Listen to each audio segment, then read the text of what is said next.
또 우리가 살아가다 보면은 우리가 가지고 있는 많은 재능들이 있습니다.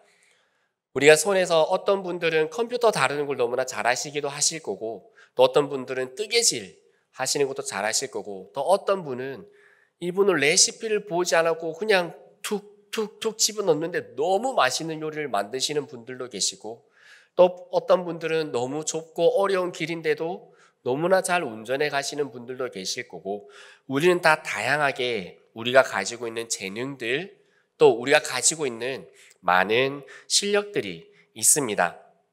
그런데 우리는 때로는 그러한 것들을 이거는 세상에서 쓰는 일이지 그게 지금 하나님을 섬기는 것과 무슨 상관이 있을까라고 생각하기도 합니다.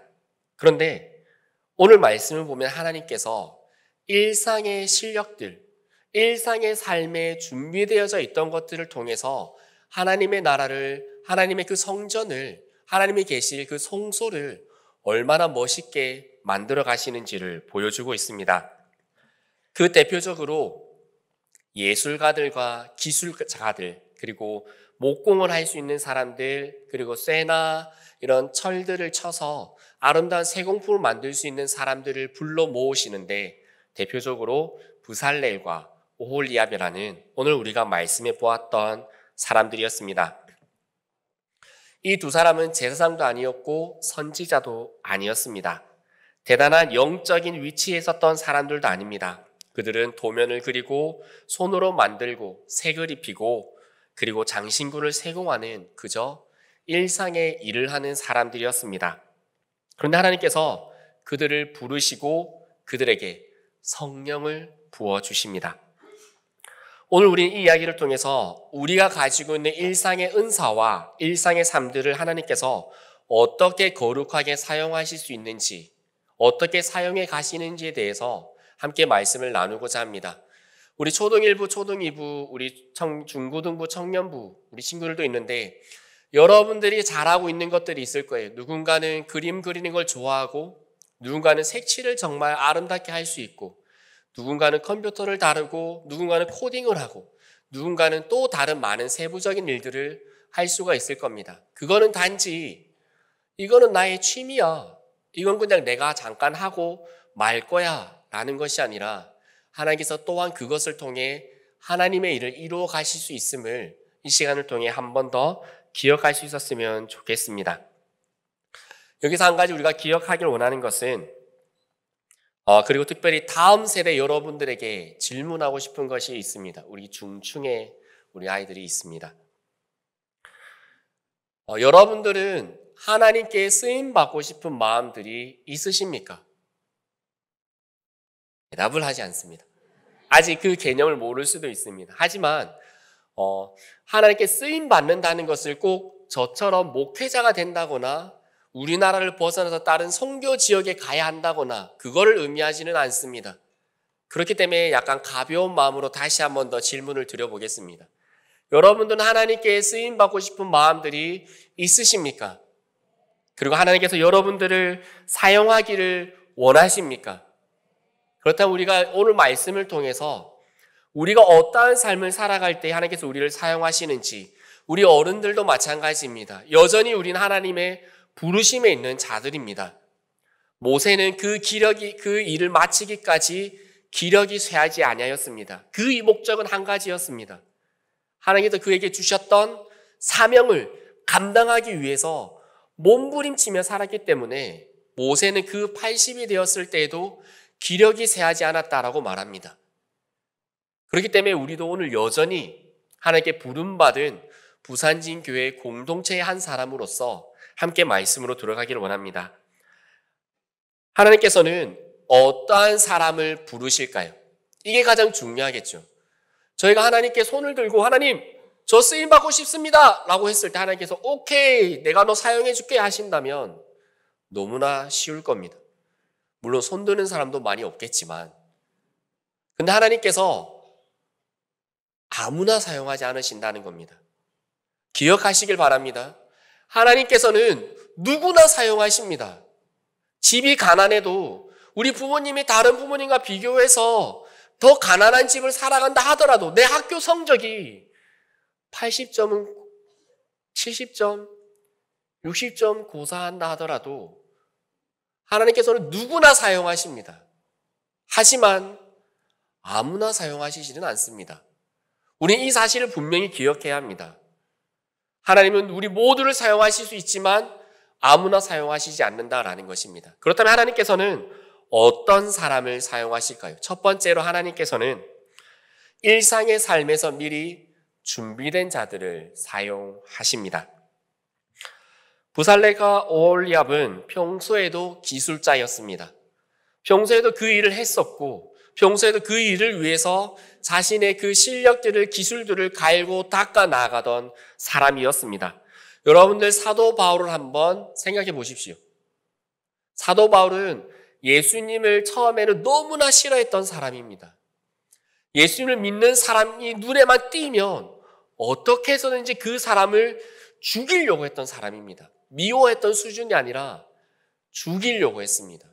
그래서 실질적으로 사도 바울이 죽였던 사람이 스데반 집사님이지 않습니까? 그런데 하나님께서 그의 삶에 한 가지 주목해 보셨던 것이 있습니다. 그것이 무엇이었냐면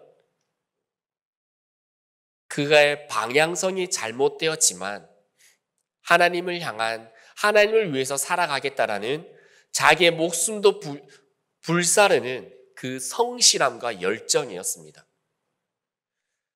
그 당시의 종교 지도자들, 바리새인들, 서기관들이 예수님을 있는 그대로 받아들이기는 너무나 어려웠습니다. 왜냐하면 그들이 배워왔던 전통 속에서 이미 400년의 중간기를 거치고 수많은 시간들을 지나면서 예수님이 메시아라는 것을 그들이 스스로 깨닫기에 너무나 어려운 상황인 것을 우리가 인정해 줘야 합니다. 그렇기 때문에 그들은 하나님 아버지, 아브라함의 하나님, 야곱의 하나님, 그 하나님이 그로부터 나온 그 말씀을 지켜나가기에 열심인 것이 그때 당시의 사람들의 신앙의 모습이었습니다. 그리고 특별히 그것에 성실했던 사람이 바로 사도 바울이었습니다. 그래서 하나님께서 그를 부르시고 선택하시고 그가 살아가고 있던 삶의 방향을 바꾸어 주셨습니다. 여러분들 하나님께서 사도 바울을 부르시고 나서 사도 바울이 열정적인 사람이 되었을까요? 그렇지 않습니다. 사도 바울은 이미 열정적이었고 헌신적이었고 성실한 사람이었습니다. 그렇게 하나님께서 그의 삶을 바꾸어 주시니까 바른 방향으로 예수님을 향한 온전한 방향으로 그 열심히 달려갈 수 있었던 것입니다.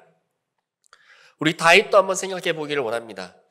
다윗이 골리앗을 만나게 되었을 때에 갑자기 하늘이 열리고 엄청난 성령님의 임재가 임하셔서 다윗이 갑자기 없었던 실력이 생기고 없었던 힘이 생기고 없었던 용기가 생겨서 골리앗과 싸우러 나가서 골리앗을 이겨 승리했을까요? 그렇지 않습니다. 다윗은 자신이 예전에 아버지 집에서 목동 일을 할 때에도 사자나 곰이 와서 양을 물어가면 이 많은 양 중에 한 마리 없어졌으니까 다행이다. 다른 양들은 안 죽었으니까 다행이다. 무엇보다 내가 살았으니 다행이다. 하지 않았습니다. 목자로서 이 양들을 지켜야 한다는 그 성실함이 사자와 곰이 양을 물어가자 다윗이 즉시로 쫓아갑니다. 쫓아가서 그 양을 입에서 곰과 사자 입에서 구출해냅니다. 여러분 이게 어떻게 가능했을까요? 그리고 그 곰과 사자가 그냥 도망가지 않고 다시 다윗을 공격하려고 오면 그 사자와 곰과 싸워서 이겼다라고 말합니다. 우리가 한번 생각을 해봤으면 좋겠습니다. 다윗이 처음부터 곰과 사자와 싸워서 이길 수 있었을까? 그렇지는 않을 겁니다. 10살 되는 아이가 곰과 싸워서 이길 수 있을까요? 절대 그렇지 않습니다. 힘만으로도 차이가 납니다. 그러면 다윗은 아버지의 양을 치면서 생각해 보았겠죠. 사자가 와서 곰이 와서 양을 물어가는데 자신이 할 수 있는 게 없더라는 겁니다. 그런데 연습을 했겠죠. 어떻게 하면 곰을 물리칠 수 있을지, 어떻게 하면 사자를 쫓아낼 수 있을지 연습을 했을 겁니다. 그 방법들을 고민하고 생각하고 찾았던 그 방법이 무엇이냐면 물맷돌이었습니다. 자신이 가까이 다가가지 않아도 그 공과 직접 싸우지 않아도 겁을 줄 수 있거나 물리칠 수 있는 방법을 찾았던 것이 물맷돌이겠죠. 여러분들 다윗이 얼마나 물맷돌을 열심히 준비했겠습니까? 얼마나 열심히 연습했을까요? 다윗도 알고 있었을 겁니다. 물맷돌을 돌려서 던졌는데 곰이나 사자의 그냥 팔이나 어깨에 맞아서 화만 돋구었다가는 자신의 생명이 즉시로 쫓아오는 사자와 곰에게 죽게 될 걸 알았으니까 얼마나 정확하게 맞추기 위해 노력했을까요? 그 정확도의 실력이 어디서 나타났나요? 그렇죠. 성령님의 도움으로. 그거 두 번째에서 알아봅시다, 수인아. 약간 지루해져 가고 있었는데 수인 덕분에 다들 밝아지신 것 같습니다. 골리앗에게는 방패를 들고 있던 사람이 있었습니다. 그러면 소년이 던졌던 돌이 날아올 때 앞에서 방패만 들고 있는 사람이 이렇게만 들어도 그 돌은 막을 수 있었을 겁니다. 그런데 막지 못했습니다. 그만큼 다윗의 노력은 일상에서 했던 그의 삶은 그 물맷돌을 던지는 것에서 나타났다는 것입니다. 하나님의 부르심은 갑자기 임하는 것 같지만 사실은 매일매일의 충실함 위에 부어지는 기름 부음입니다.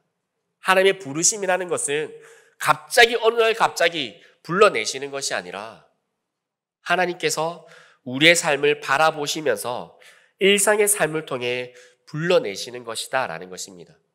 그렇기 때문에 우리가 하나님께 쓰임받기 위해서는 지금 내가 하고 있는 것들을 열심히 해야 됩니다. 축구 선수가 되고자 하는 여러분들은 밤낮 없이 공차로 나가야 합니다. 그렇다고 축구한다고 공부를 안 해서는 안 되겠죠. 우리가 왜 학생들에게 공부하라고 합니까? 꿈이 없는 친구들도 있을 겁니다. 목사님, 저는 뭐 해야 될지 모르겠는데요. 그냥 저는 꿈이 없는데요. 그러면 여러분들은 무엇을 해야 되냐면 지금 여러분들 공부를 엄청 열심히 해야 됩니다. 꿈이 있는 친구들은 꿈을 열심히 쫓아가십시오. 꿈이 없는 친구들은 지금 국영수 과사, 미술 그거 열심히 하셔야 됩니다. 갑자기 설교 듣기가 싫어졌죠. 왜냐하면요, 제가 그 연습이 안 되어 있었습니다. 무엇인가를 성실히 해가는 연습이 안 되어 있었습니다. 이렇게 지금 이때 얘기를 하면 이 유튜브 공중파를 타서 보시는 분들 다 아실 텐데 제가 6학년 때 산수 시험이 빵점 맞았습니다. 대단하죠? 이러면 이제 또 나 수학 점수가 백 목사님보다 나으니까 나는 백 목사님보다 큰 사람 될 수 있을 거야. 그렇게 생각하시면 안 됩니다. 왜 제가 산수를 빵점 맞았을까요? 분수 넘어가면서 어려워서 공부를 안 하기 시작했거든요. 그런 사람이 실제로 있구나라고 여러분 생각을 하시는 것 같은데 산 증인입니다. 그런데 학원도요, 제가 3달을 넘겼던 학원이 없습니다.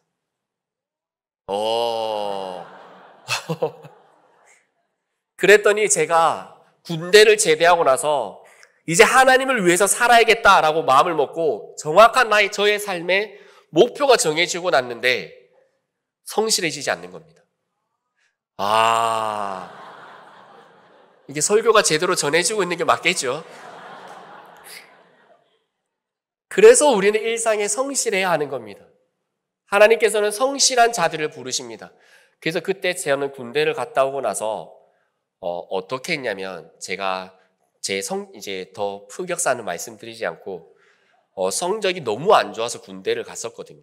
이 교수님이 너 이렇게 되면 졸업 안 되고 이렇게 해서 군대로 도망을 갔다가 와서 어떻게 했냐면 제가 경남정보대학교 사회복지가 2년제 학교잖아요. 1학기 하고 성적이 정말 밑바닥이었어요.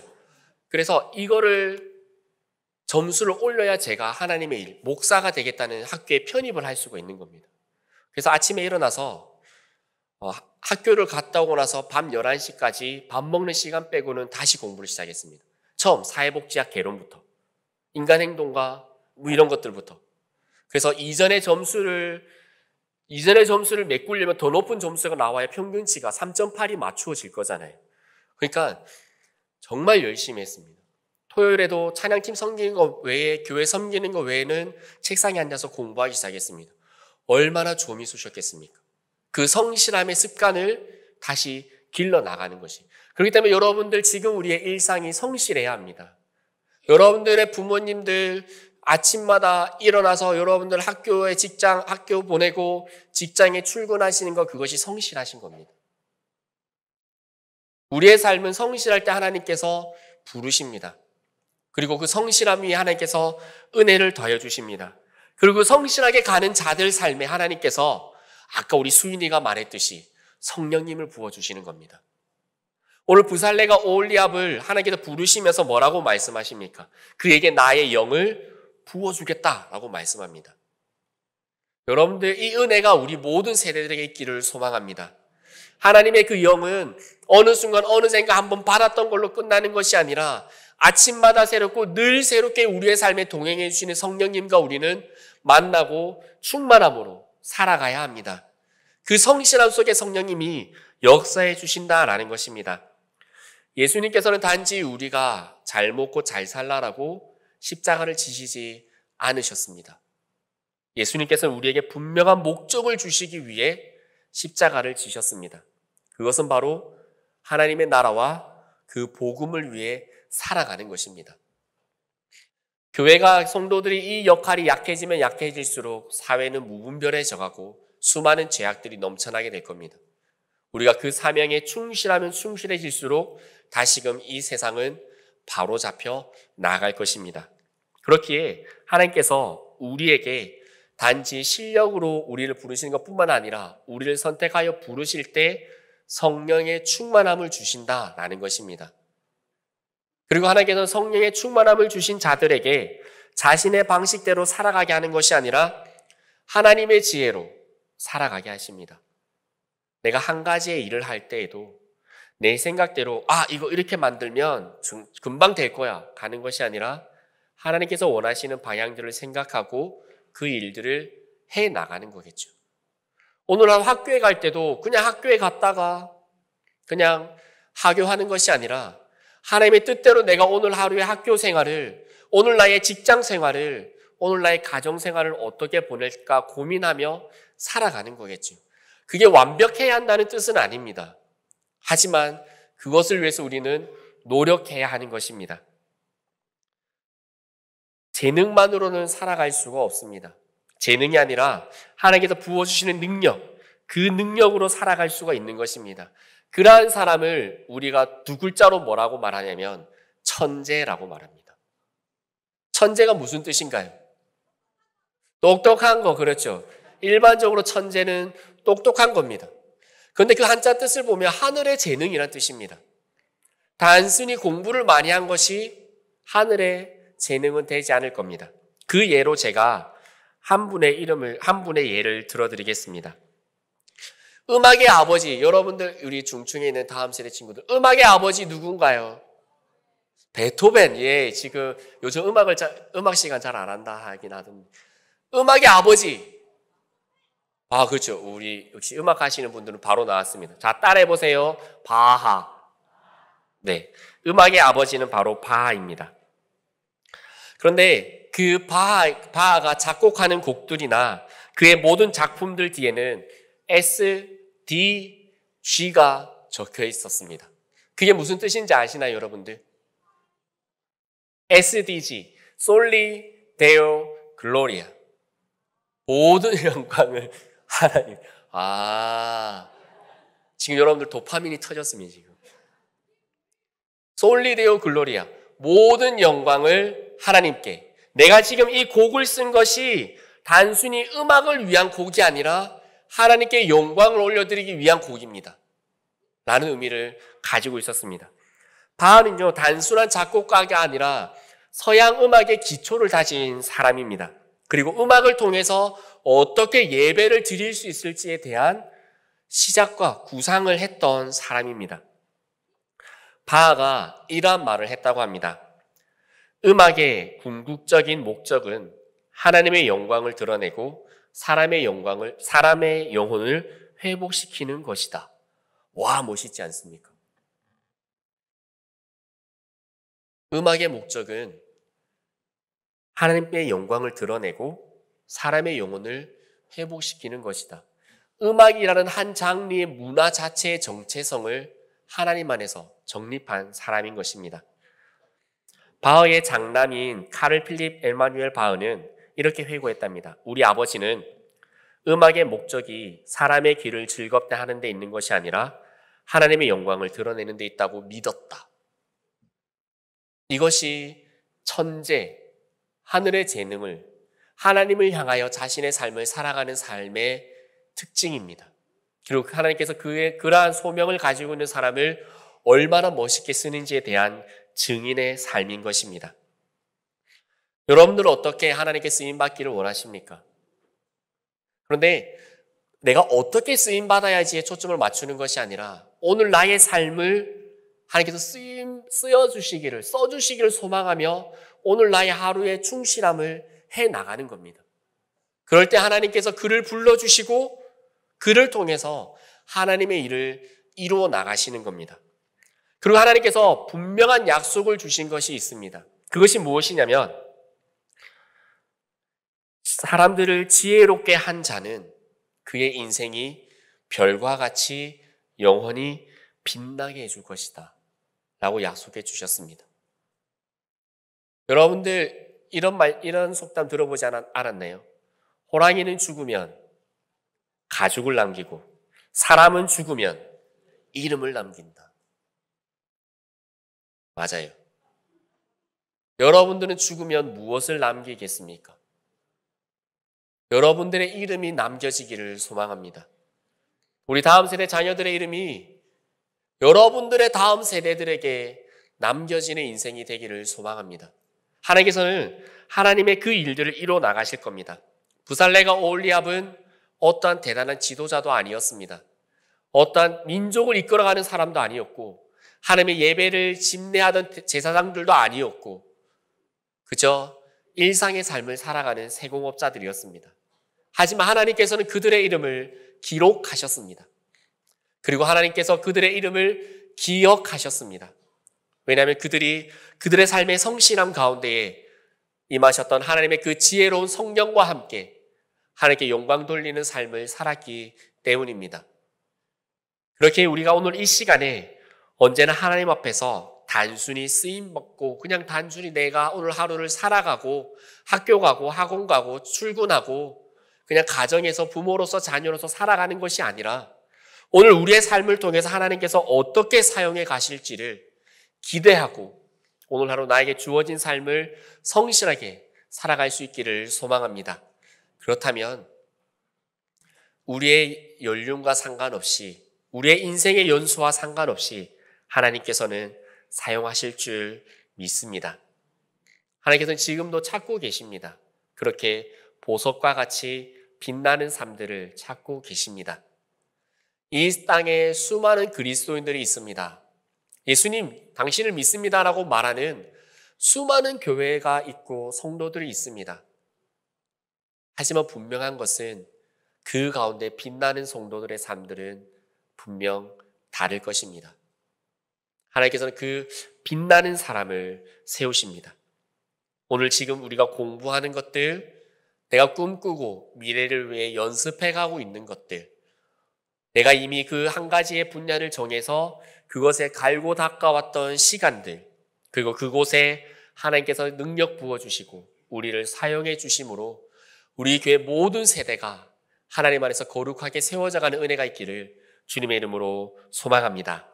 함께 기도드리겠습니다.